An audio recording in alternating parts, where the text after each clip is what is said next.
शंकर पर चढ़ा हुआ जल, शिवजी पर समर्पित किया हुआ जल, थोड़ा सा जल उसमें से बचा हुआ शिव मंदिर से लाया हुआ कुंडकेश्वर महादेव के नाम का जल पीपल के वृक्ष के नीचे चढ़ा देने पर किसी भी ग्रह, चाहे शनि बेकार चल रहा हो, चाहे राहु बेकार चल रहा हो, चाहे केतु बेकार चल रहा हो, चाहे बुध हो, चाहे बृहस्पति हो, कोई भी ग्रह, नवग्रह में से कोई भी ग्रह अगर आपका बेकार चल रहा है, आपने शिव मंदिर में गए, शंकर जी पे चढ़ा हुआ, शंकर जी पे जल समर्पित करा, उसी कलश में थोड़ा सा जल बचा लीजिए और वो जल अगर आपने पीपल के दे दिया है कुंडकेश्वर महादेव के नाम से, ग्रह अपने आप अनुकूल होने लगे। शनि महाराज का भी पांव टूट गया था, टूटा था कि नहीं टूटा था? जब अपनी माता संध्या को लात मारी थी, शनि महाराज ने लात मारी तो पांव टूट गया। शनि महाराज की आंख में आंसू, देवर्षि नारद के पास है, नारद जी मेरा पांव टूट गया, मैंने अपनी मां को लात मारी। नारद जी बोले तू तो द्रोषी है, तूने अपनी माता को लात क्यों मारी? कुछ करिए। कोई देवता नहीं अपनाया, तब भगवान नारद जी ने कहा शंकर जी के शिवलिंग की स्थापना कर, उसकी पूजन कर। जहां काशी विश्वनाथ के मंदिर आप लोग जाते हो, जिस विश्वनाथ का दर्शन करते हो, ये काशी का विश्वनाथ का प्राण प्रतिष्ठा शनि महाराज ने करी थी। शनि महाराज के हाथ का शिवलिंग है और शिवलिंग की स्थापना कर कर शनि महाराज ने भगवान शंकर से मांगा। शिवजी प्रकट हुए, मांगो शनि तुमको क्या चाहिए? शनि महाराज ने कहा मेरा पांव टूट गया, आप कृपा करिए। भगवान शंकर ने कहा शनि तूने मेरा भजन करा है, जा तेरा पांव तो टूटेगा पर पांव में थोड़ी लचकता तेरी बनी है। दुनिया के लोगों को शनि लगता है और शनि को शंकर लगता है।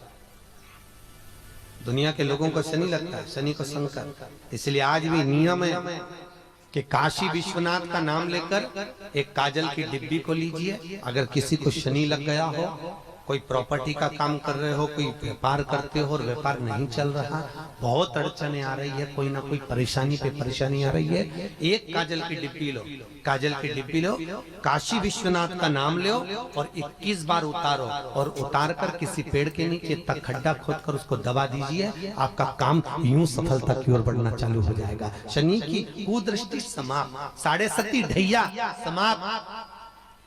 तो शिव महापुराण की कथा बड़ा सुंदर बात कहती है कि जीवन में कितनी भी तकलीफ हो, कितना भी कष्ट हो, कितना भी दुख हो, जब हम एक बेलपत्र लेकर भगवान शिव को समर्पित करने के लिए जाते हैं और दिल से, हृदय से, भाव से जब एक बेलपत्र समर्पित करते हैं और एक लोटा जल अशोक सुंदरी पर चढ़ाने के बाद हम देवदिव्य महादेव को जब समर्पित करते हैं तो ये निश्चित है हमारे दुख, हमारी तकलीफ, हमारे कष्ट को मेरा शंभु काटता जरूर है, ये निश्चित था। तो शिव महापुराण की कथा बड़ा सुंदर बात कहती है कि आप लोग तो एक लोटा जल चढ़ाते हो, सारी समस्या का हल, जरा जम के बोलो, सारी समस्या का हल। आप लोग तो एक लोटा जल चढ़ाते हो तो उसका फल तो मिलेगा। भद्राई और उसकी धर्म पत्नी से कह दिया, भद्राई और उसकी धर्म पत्नी कीर्तिमालिनी से भगवान शंकर ने कहा मांग लो तुम्हें जो चाहिए। भद्राई और कीर्तिमालिनी ने हाथ जोड़कर वर मांगा, प्रभु आप ब्राह्मण का रूप रख कर आए थे, आज से आपका नाम द्विजेश्वर महादेव हो। प्रभु एक विनती और है, एक विनती और, आप हमारी परीक्षा लिए और उस परीक्षा में हमको पास कर दिया। मान लो अगर कोई भूलवश भी एक लोटा जल लेकर